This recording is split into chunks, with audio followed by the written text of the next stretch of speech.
New Year resolutions for 2026.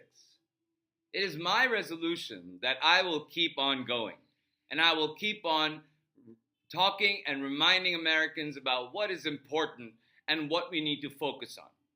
As we go through this year, we're going to have the Epstein scandal come with us. And it is important that we keep talking about the scandal because it is about the survivors.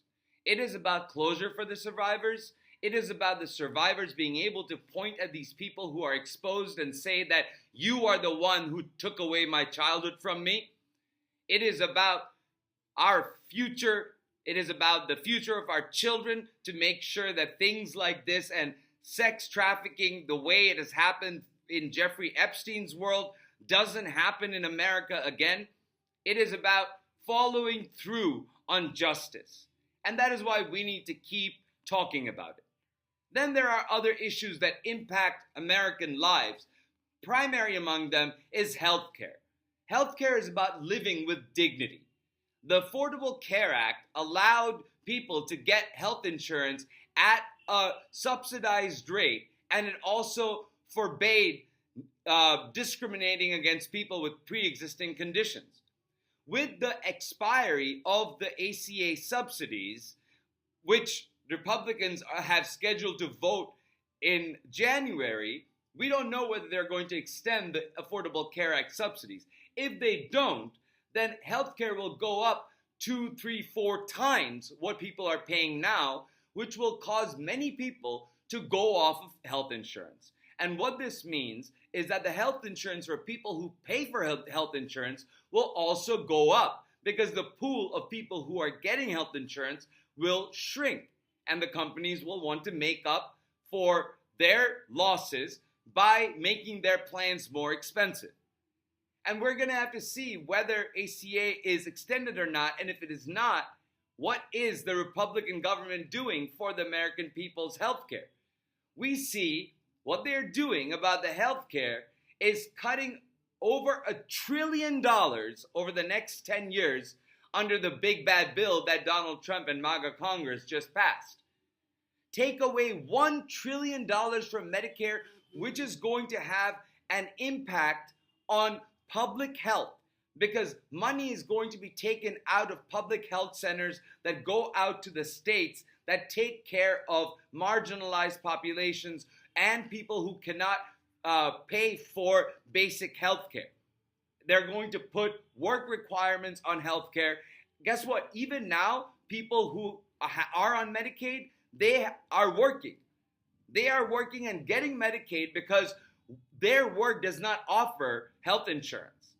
So when the time comes that the big bad bill starts, its policies starts being active, when they go into action, we're going to see cuts to the public health department's preventative health care system, where there's going to be cuts to infectious disease treatment and prevention programs, everywhere from measles to hepatitis B to HIV.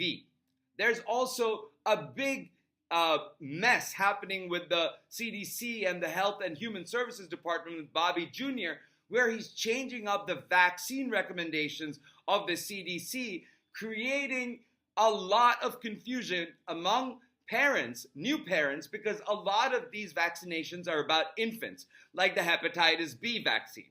And if you give wrong information about that and people don't immunize their kids based on your bad information, you have just increased the possibility of that child contracting hepatitis B and dying from it at an early age. And that is why it is important to have proper guidelines come out of the CDC based on science and not based on pseudoscience, which is what Bobby Jr. is basing his recommendations on. Then we have the $176 billion that's scheduled to be cut from SNAP food assistance programs. That's going to reduce the amount of money that is allocated for food security for those who need it most. It's also going to have an impact on the money that goes to public schools for food programs that are for people who don't have the money to have 3 squared meals a day, so the children can at least have one good big meal for lunch. And that type of money is going to be retracted back. That type of money is going to be taken away. $176 billion is going to be taken away from SNAP. And we need to push back and call our representatives to make sure that that doesn't happen. One of the worst things that Donald Trump did was take away U.S. aid from people of the world. That includes people who are starving, giving them basic peanut butter paste, and for providing life-saving medicine against HIV and other infections and diseases to the most vulnerable people in the world. And that gave America sort of a soft power, a soft diplomatic capacity in those areas in the world that are impoverished, like Sudan and Somalia and Myanmar, among many others. But that money has been taken away and American goodwill has disappeared. Will that money be restored? We should talk about it.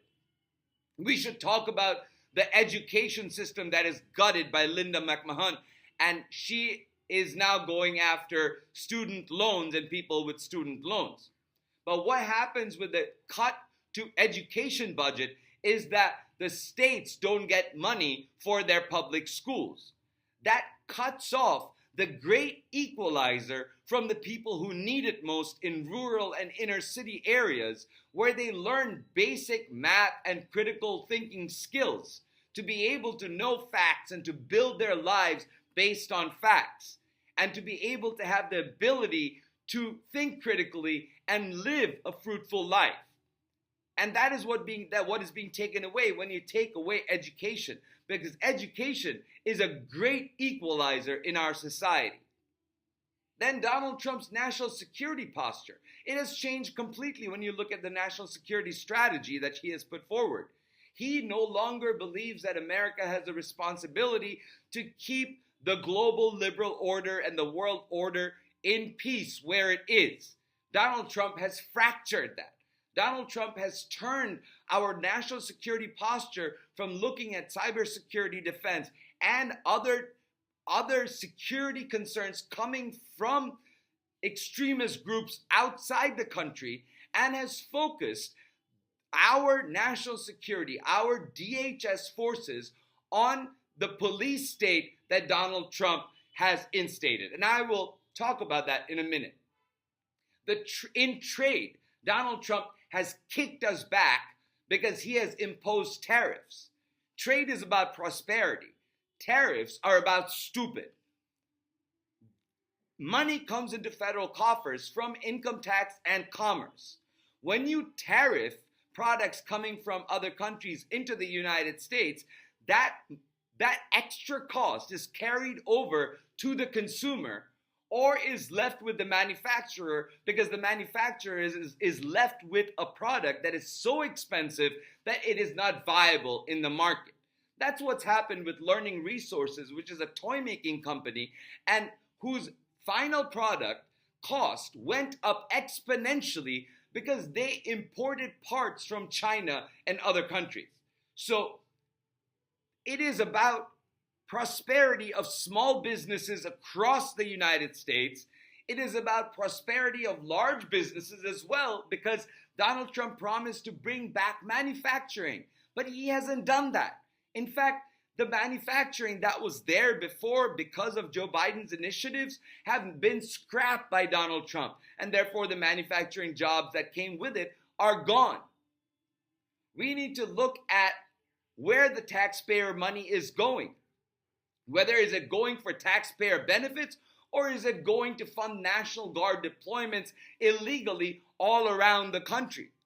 With the latest Trump versus Illinois Supreme Court ruling, Donald Trump should now withdraw and order the National Guard troops from the various states to go home, because they do not have the authority to deploy the National Guard to the streets. That's what the Supreme Court held. Then we need to think about the rule of law, something that Donald Trump is supposed to uphold. And what Donald Trump has done is violate constitutional norms left, right, and center, whether that be emoluments or whether that be right against unreasonable search and seizure, whether that be corruption in getting gifts from foreign entities, or whether it be using your policing power to invade states. The rule of law has been turned on its head because of Donald Trump.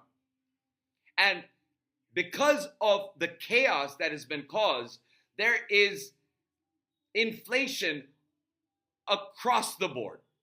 Even if it is only 3.5% for bacon and 8% for chicken or 12% for ground beef, these are big numbers for people who count pennies in order to make ends meet.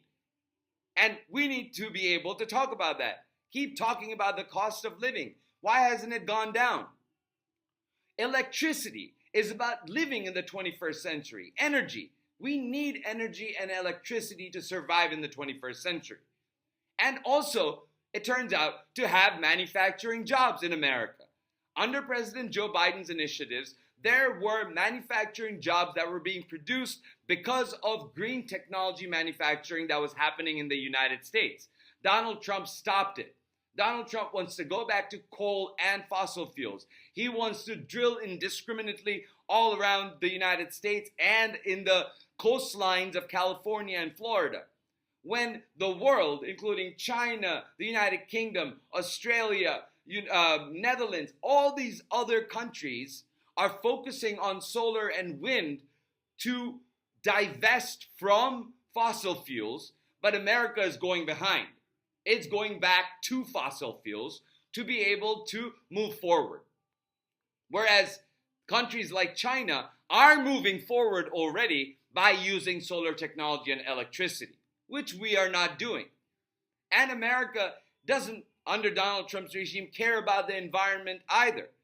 The environment is about preserving the world for future generations.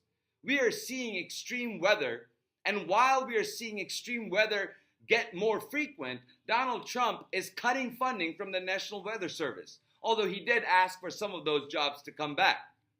But why is he sabotaging the renewable energy projects? That's what's bringing manufacturing jobs to America. That's what would put America in the forefront of energy production. Why aren't we focusing on how to store energy in batteries? These are the policies that our government needs to pick up, because these are the policies that serve the American public instead of lining Donald Trump's own pockets. In foreign affairs, as I have said, there's been a sea change. The foreign policy has gone extreme, and we know that instead of building alliances and free trade, what Donald Trump is focused on now are trade wars and fighting with other countries. Whether that be his position of not standing with Ukraine or his position with Venezuela, where he says it's about oil and drugs, when really the Venezuelan situation is more about Donald Trump distracting from his failed domestic policies.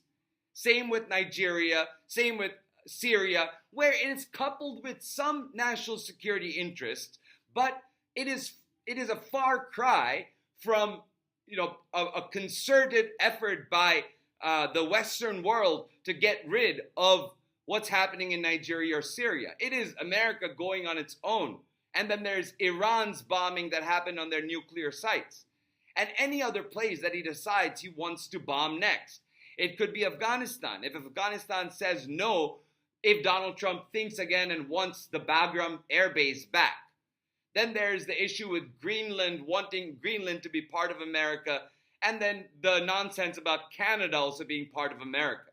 Remember, Donald Trump uses foreign policy affairs as a distraction away from his domestic policy failures. He does that quite often. Not that these are not issues that are important on their own, but the Venezuela incident is entirely manufactured by Donald Trump from beginning to end. So it makes you wonder why he's causing this warlike atmosphere closer to home in Venezuela. And I would say it is to distract from his policies that don't work. They are failing to bring down the cost of living, and manufacturing is not great again. These are all false promises that will come true in 2 weeks. The third and fourth quarters of this year, or the first and second quarters of next year. Just pushing it back. It's always coming, but never arrives, like tomorrow. Donald Trump's police state is where Donald Trump has turned his ire and national security. It is about control and building a fascist regime.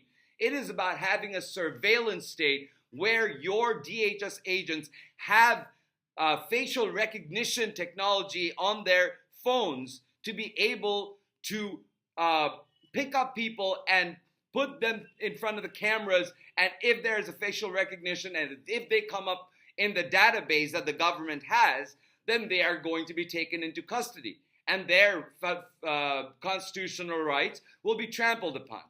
Do we know where this data is coming from? It may very well be data that Doji got when it was infiltrating our government and mining for people's information. They are using immigration as a pretext for this police state, but then Donald Trump has also said that we're going to go after homeless people, we're going to go after mentally ill people, we're going to go after people who call themselves Antifa, and we may even designate people who identify as anti-fascists to be domestic terrorists. What does that make the state if the state is going after anti-fascists as the terrorists? It makes the state the fascist state. And that is what Donald Trump's police state is about. It is about fear and fascism. It is about weaponizing the state and going after our constitutional rights and our freedoms. It has had a far-reaching impact into communities by stopping communities, stopping stores. Stores are closing. People aren't going to churches. And this chilling effect keeps happening as long as Donald Trump's roving patrols keep happening with his federal agents. And that's not going to stop even if the National Guard has been ordered not to be deployed by the Supreme Court. So then we have to talk about the unconstitutional executive orders. All of these issues stem from executive orders that Donald Trump has written, because Donald Trump is not governing based on the laws. He's not taking care that the laws be faithfully executed.